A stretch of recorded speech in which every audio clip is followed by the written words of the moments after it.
Red Death is back, and it's been reimagined, or should I say reformed. This exotic has come in hot, topping the charts as the most used weapon in week 1 of Trials of Osiris. Now we are currently in week 2 of Trials of Osiris, and it is still being used heavily, but I don't think it will top the charts this week, as I think Kvastov will finally take over. But let's break down Red Death and find out what's good and what's bad about this new exotic. Starting out for PvP players, let's look at the good things that Red Death brings to the table. The 2 burst is extremely easy and consistent to hit. It just feels like a good gun to use. You're getting in these fights and you're hitting these 2 burst very, very consistently. And even if you don't get the 2 burst, the 3 burst is almost a guarantee pretty much at any range with this weapon. Now let's get into the biggest thing, the healing on kill. It is incredibly, incredibly strong. Now, is it new? No. We've had healing on kill on another exotic, aka Crimson, but it does feel extremely, extremely good in PvP, especially when you're taking 1v1s. So you take a 1v1 in something like Trials of Osiris, you win, and even if you're at critical health, now you're ready to fight the next person on the team. Extremely versatile, can save your life in many, many different situations, and overall is a very, very good perk to have. Now next, let's talk about something that is a little bit different than any other exotic, and that's how you can do increased damage when at low health, you take less stagger when doing damage, and increased handling. Now what do all these things really come together to say?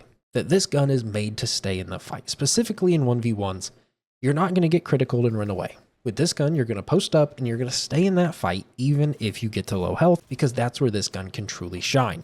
The increased accuracy, the increased damage and handling, and everything that happens when you're low health makes this thing an absolute monster when dueling. And I think that's why it is so high currently in Trials of Osiris. Now another thing we need to talk about is the overall buff that pulse rifles got in the Thefinalshape. Now of course, this is incredibly, incredibly powerful, specifically for PvE, which we're going to talk about in a little bit, but it does help in PvP as well. All pulse rifles are pretty much feeling pretty good, especially these 3-round burst pulse rifles. And finally, to wrap up the good things for PvP is Red Death's kind of a workhorse. It will do the job every single time that you need it to. You don't have to proc anything fancy to get this thing to work. It just works time and time again. It's not flashy, it's not special, but you can bring it out and do good. It's consistent, it works hard, that's what kind of it is. That's why I describe it as a workhorse exotic. Now let's talk about the bad for Red Death. Now of course this gun, it's not flashy, right? We've had this gun all the way back in D1. It's not new. It's a remastered exotic, or should I say reformed. And that's kind of, I think, part of the problem. It's nothing fancy. It's a very, very simple exotic, but it works and it's really strong. Now that kind of leads into some of the other problems. It's a bland weapon. It's not flashy.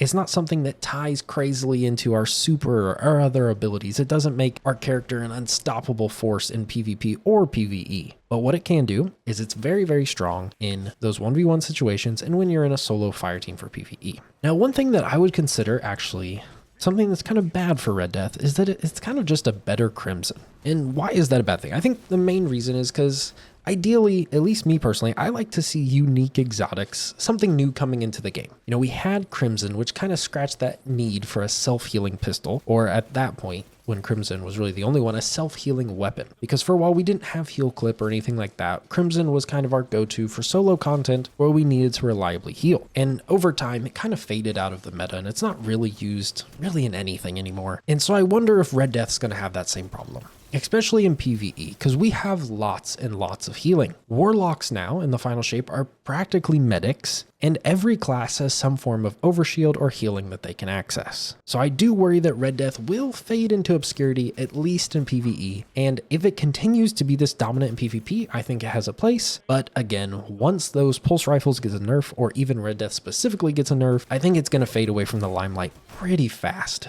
And finally, the worst thing about Red Death is that at close range, it can feel kind of clunky. The hip fire, overall, it just doesn't feel super consistent for close range damage. All right, so let's now switch topics a little bit and focus on PvE. And I know we've talked about it a little bit through this. So in PvE, it is strong. Yes, I used it through most of the legendary campaign, almost all of it, and it did good damage. I think most of that is due to the huge buff that pulse rifles got and it being an exotic, so it gets a little bit damage on top of that. But let's compare it to something like Outbreak Perfected, which also just got a craftable version. It also is kind of the same RP and firing type, and it also received these crazy buffs to pulse rifles, especially in PvE. I personally would choose Outbreak Perfected every time. A few reasons. Synergies.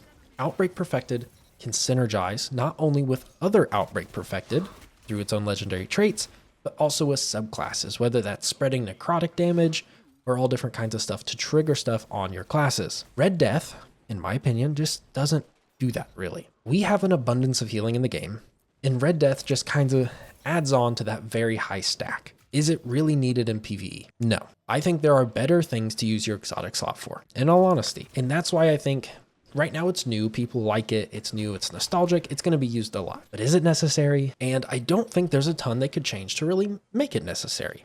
Because if you change it, it's not Red Death anymore. It's not this classic exotic that you can bring out. And I think the same thing's going to happen in D2 that happened in D1. It was really, really cool and had a couple one-off uses, specifically Crota. That was where we used this gun. And now, currently, we don't have a place for it in the game. You know, maybe someday we'll need this specific type of healing and we'll have to break it out of the vault. But I think it's just going to kind of sit in our vaults and collect dust for at least a long time. Now, I do want to touch quickly on this gun a little bit because we haven't unlocked the full range of Red Death. We don't have the catalyst unlocked, and we won't for another month. It does not unlock until Act 2 of this episode, so we can't access it.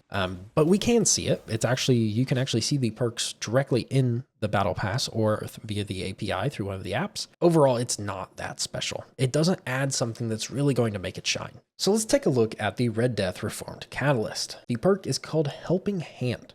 Final blows charge this weapon.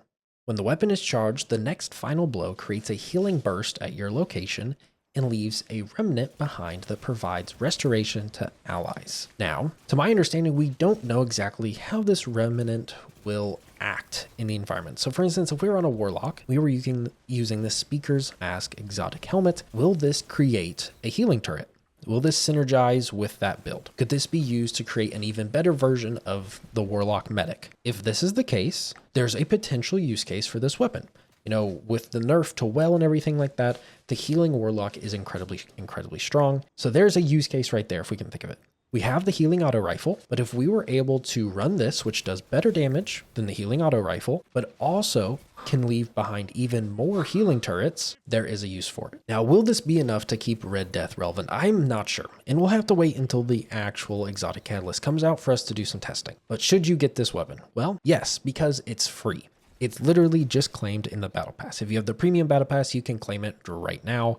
Or if you wait, and if you're a free-to-play player, I think it's level 35. Super easy to get, super easy to obtain. Definitely grab it. And I would say give it a shot. It is a fun weapon. It's very nostalgic. The new look of it is a little bit different. I would have preferred just to see it the same kind of look as the original Red Death, but if you actually get to level 100 in the Battle Pass, you get the actual original look of Red Death, which I personally prefer. I finally unlocked that, and I'm much more happy with my Red Death than I used to be. But overall, time will tell how this weapon performs.